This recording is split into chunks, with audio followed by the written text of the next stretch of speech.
When deputies forced the cabin door open, they expected a heart attack. What they found instead was the county sheriff seated upright against the wall, eyes open, weapon untouched, and his radio still cycling through dead channels as if someone else was trying to speak. This happened just after 2:30 a.m. in October of 1998 in Iron Ridge, a former mining town so small it barely appeared on state maps. What police uncovered in the following weeks would quietly shut the town down forever and raise a question no report ever answered. What frightened a veteran lawman into dying where he sat? Before we begin, everything you're about to hear comes from police reports, archived interviews, and case files that were never meant to be revisited. If stories rooted in real investigations and the questions they leave behind matter to you, consider subscribing and stay with me as we step into Iron Ridge. The first thing deputies noticed when they forced the cabin door open wasn't the body. It was the silence.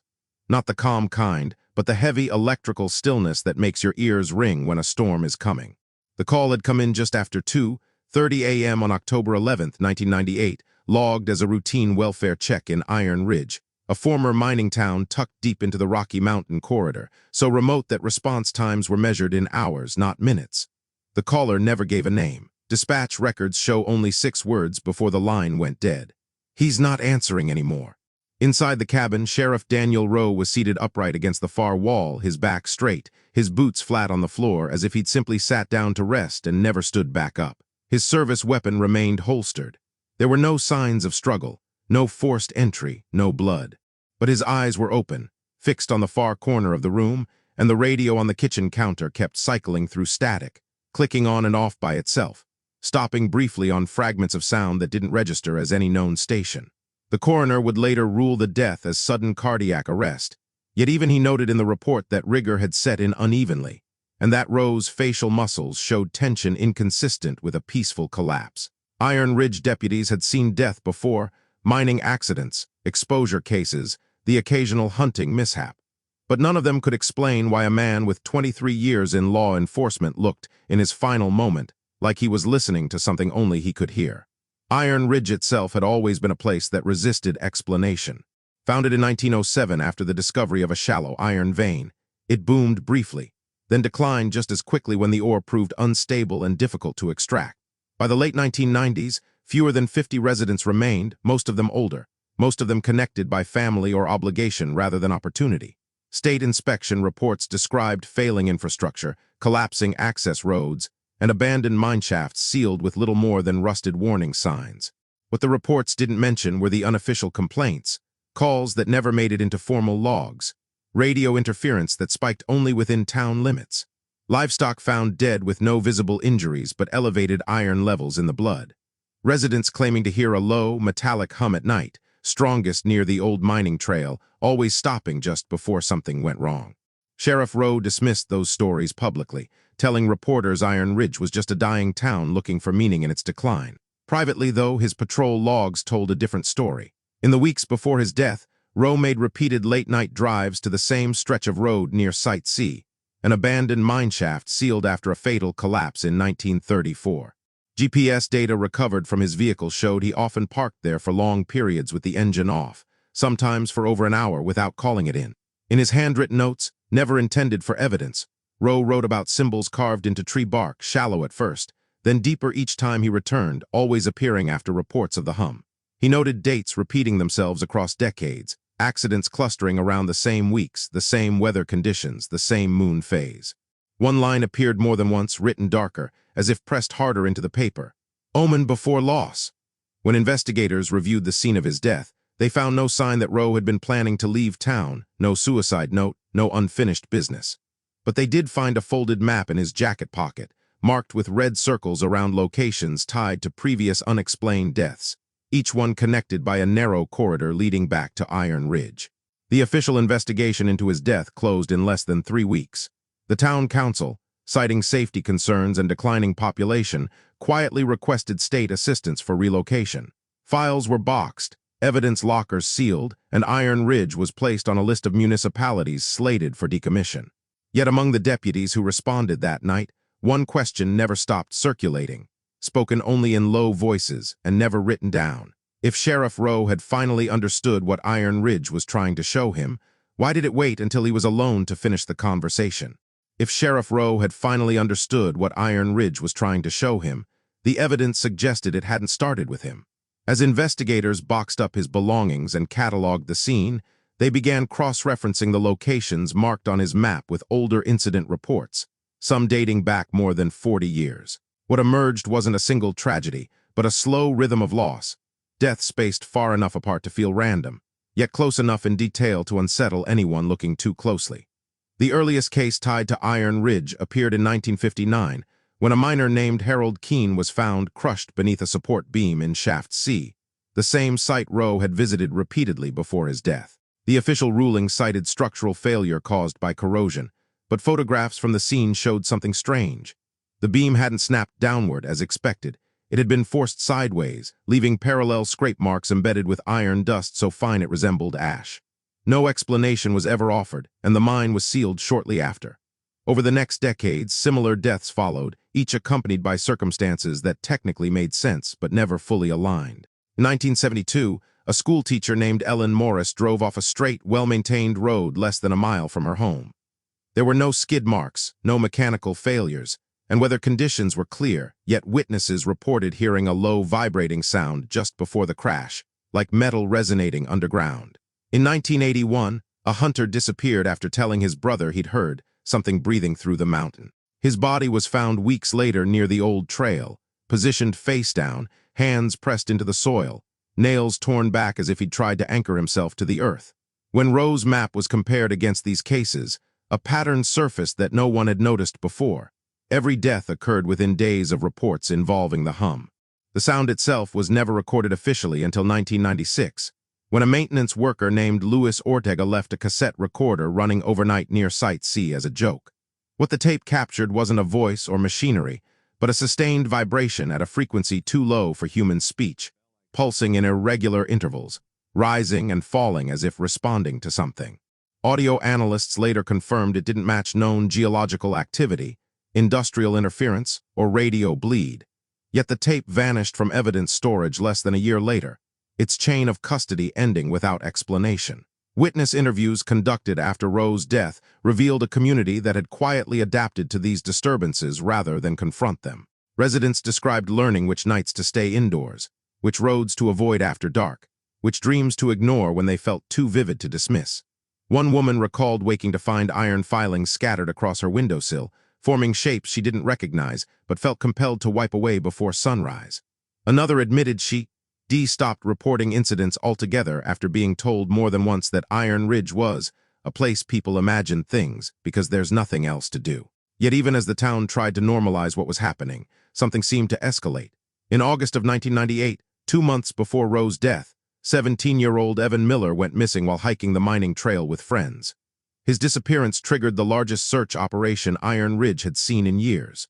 Search teams found his backpack placed neatly beside a newly installed warning sign, one no one could account for authorizing. The sign itself was a thick steel plate, weathered beyond its age, etched with angular markings that didn't correspond to any known mining symbols. Forensic tests found traces of pulverized iron embedded deep in the grooves, ground to a consistency that suggested sustained pressure rather than a single act of carving. Evan's body was recovered days later in a creek downstream, ruled an accidental drowning. But the autopsy report, quietly amended, noted bruising around both wrists, symmetrical and deep as if he'd been restrained. When Rowe questioned the finding, he was advised to let it go. According to internal emails, state officials were already discussing Iron Ridge as a liability, too remote, too expensive, too unpredictable. In the weeks after Evan's funeral, reports of the hum increased sharply. Radios malfunctioned. Dogs refused to go outside. Residents described a sensation of being watched, not by something moving, but by something waiting. And then, on October 11th, the sheriff stopped answering his radio. If the deaths were omens, as Rowe had written, the question investigators couldn't avoid was whether Iron Ridge was warning its people, or counting them. If Iron Ridge was counting its people, the next phase of the investigation suggested it wasn't doing so randomly. In the weeks following Sheriff Rowe's death, a small task force from the state was dispatched to review environmental and structural risks tied to the town. But their internal notes revealed concerns that went far beyond failing infrastructure. Ground-penetrating radar surveys conducted near Site C showed irregular hollow pockets where solid rock should have been, chambers that didn't match any documented mining activity. Engineers initially attributed the anomalies to undocumented shafts, yet when historical maps were overlaid, the voids appeared to form deliberate shapes, long corridors intersecting at sharp angles, all converging beneath Iron Ridge itself. Requests to excavate were denied due to collapse risk, but not before one technician noted that the radar equipment experienced repeated interference whenever it passed directly over the central convergence point, the signal dropping as if absorbed. Around the same time, medical examiners reevaluated older autopsy files connected to Iron Ridge, focusing on cases previously ruled accidental. What they found was subtle but consistent: elevated iron levels in tissue samples, even in individuals with no occupational exposure. In one case from 1981, preserved bone fragments showed microscopic scoring, as if exposed to prolonged vibration rather than blunt force. These findings were never published, but they circulated quietly among investigators, fueling the sense that Iron Ridge wasn't just a location, it was an active environment. Interviews with former residents painted a picture of a town shaped by unspoken rules. People described learning to recognize certain sounds in the earth, knowing when to stay still, when to leave lights off, when not to ask questions. One former deputy recalled responding to calls where the complainant would stop mid-sentence, listening, then insist everything was fine and hang up.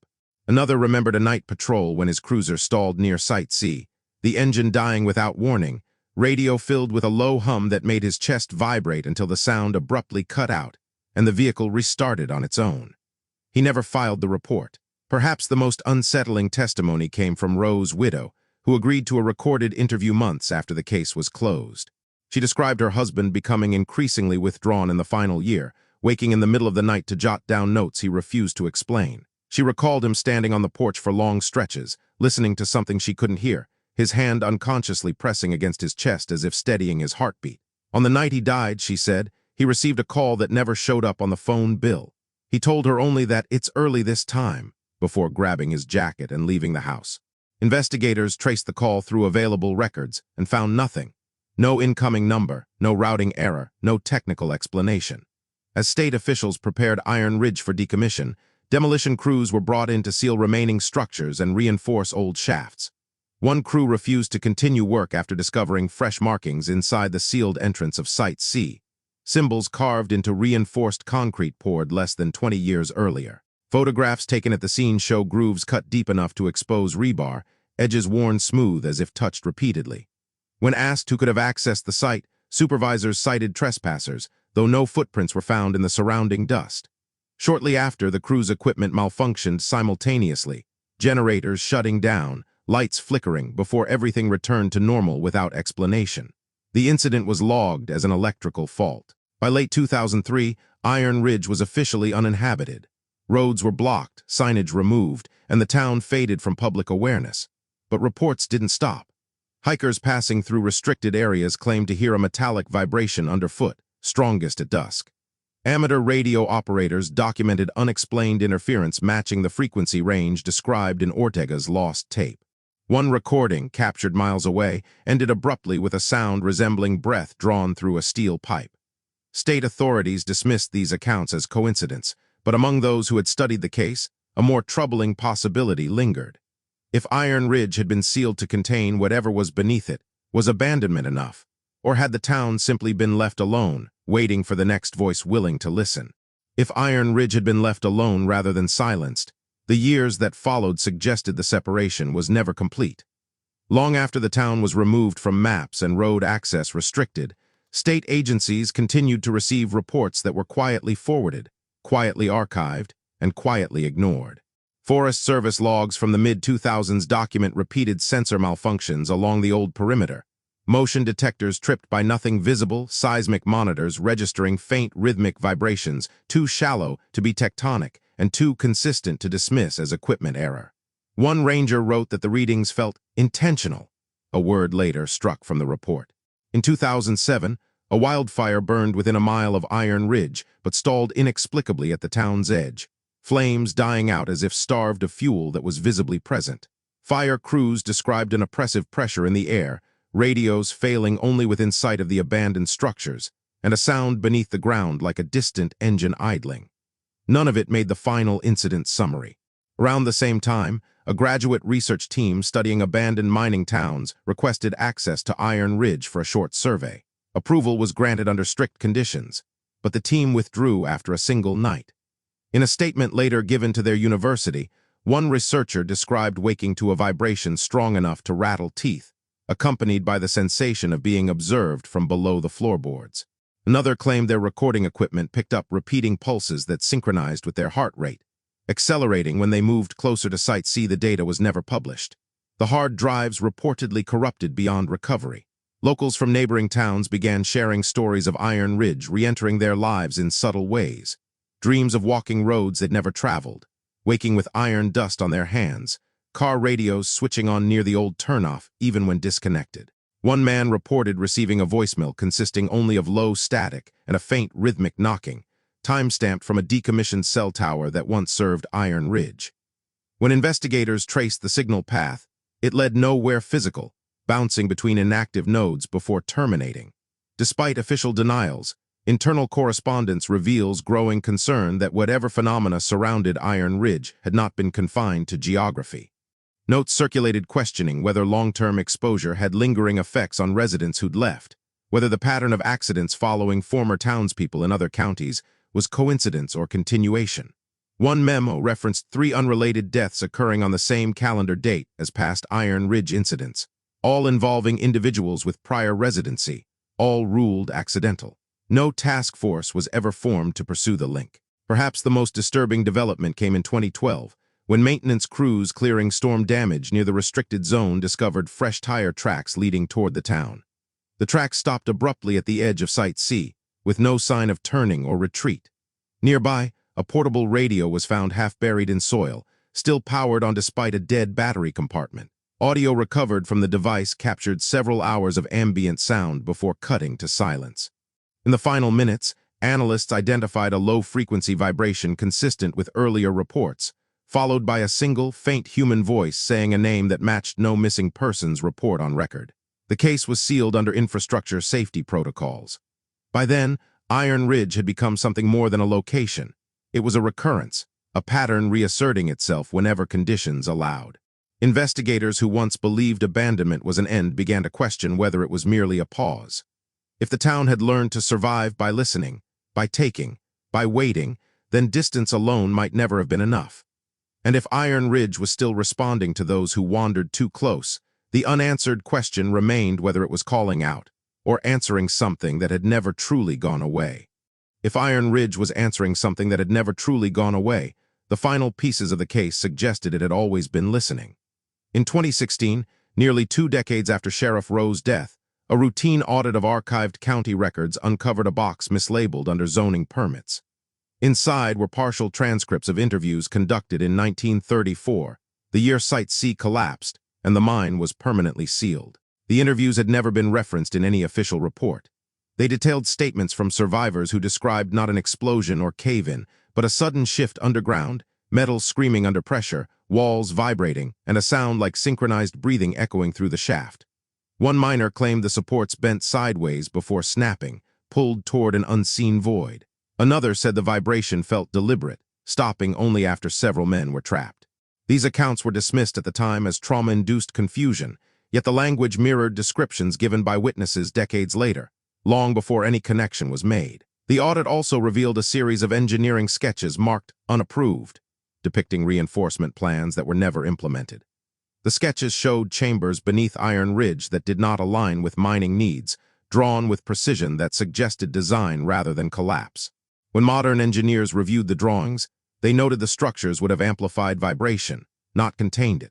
Around the same period, a private geophysical survey commissioned for a proposed wind project several miles from Iron Ridge recorded anomalous resonance patterns traveling through bedrock, converging toward the abandoned town. The data indicated a source that reacted to external pressure. Changes in drilling activity altered the resonance frequency, as if something adjusted in response. The project was abandoned without explanation. Former residents interviewed in later years spoke of lingering effects they couldn't fully articulate. Some described heightened sensitivity to sound, others recurring dreams of confined spaces and rhythmic noise. Medical records from the region showed a statistically unusual number of stress-related cardiac events among former Iron Ridge residents, often occurring at night, often accompanied by reports of auditory disturbance. No causal link was ever established. One former schoolteacher, now living states away, described waking to the same hum she remembered from childhood, only to find iron filings arranged along her windowsill, despite living nowhere near industrial activity. Attempts to analyze the material were inconclusive. The samples oxidized rapidly, disintegrating before full testing. The most unsettling discovery came from a re-examination of Sheriff Rowe's final notes, previously dismissed as stress-induced paranoia. Using modern pattern analysis, investigators realized the dates he circled didn't just mark deaths, they marked absences. Each date corresponded to a period when Iron Ridge's population dipped suddenly, whether through relocation, disappearance, or evacuation. The intervals shortened over time, suggesting acceleration rather than decline. One note written days before his death stood out. "It doesn't take everyone, only enough." That line reframed the entire case. Iron Ridge wasn't collapsing under neglect or haunted by random tragedy. It appeared to be sustaining itself through loss, maintaining balance through periodic removal. When the town was decommissioned and people stopped living there, the pattern didn't end. It spread outward, following those who had once belonged to it. Officials never acknowledged this interpretation, but access restrictions around Iron Ridge were quietly expanded, and references to the town were removed from new infrastructure plans. To this day, the area remains curiously untouched by development, as if avoidance itself were a form of containment.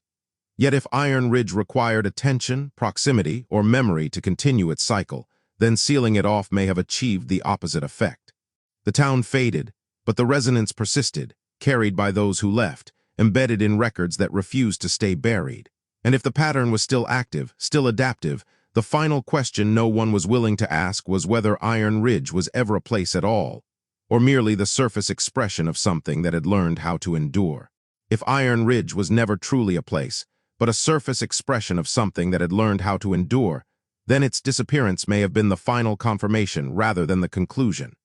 In the years since the town was sealed off, scattered incidents have continued to surface in ways that are difficult to trace unless you already know what to look for.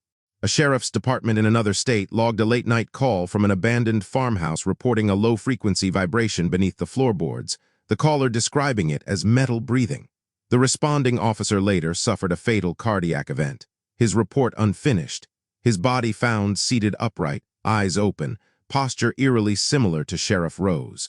No connection to Iron Ridge was officially made, though a background check revealed the officer's grandfather had worked in the mines there in the 1950s. In another case, a private audio technician analyzing interference patterns for a telecommunications company flagged a repeating resonance that appeared briefly across multiple rural regions before collapsing into silence. When he overlaid the data against historical maps, the convergence points aligned with former mining towns sharing construction methods and geological profiles with Iron Ridge. His findings were never published. His contract was terminated weeks later for reasons unrelated to performance. Even now, amateur researchers continue to document anomalies, recordings of subaudible hums, unexplained sensor readings, reports of iron residue appearing without source. None of it is conclusive on its own. Together it suggests continuity, something that adapts by listening, by waiting, by responding when attention drifts back toward it. Iron Ridge may have been one of the few times the pattern became visible enough to notice, concentrated enough to leave records behind. The files remain sealed, the land restricted, but memory has a way of reopening doors that were never meant to stay closed. People still search for Iron Ridge online, still trade coordinates and photographs, still feel compelled to understand what happened there. And perhaps that curiosity is enough. Perhaps awareness itself is the final connection, the thing that keeps the resonance alive. Because if Iron Ridge survived by taking only what it needed, then the question isn't whether it ended when the town vanished.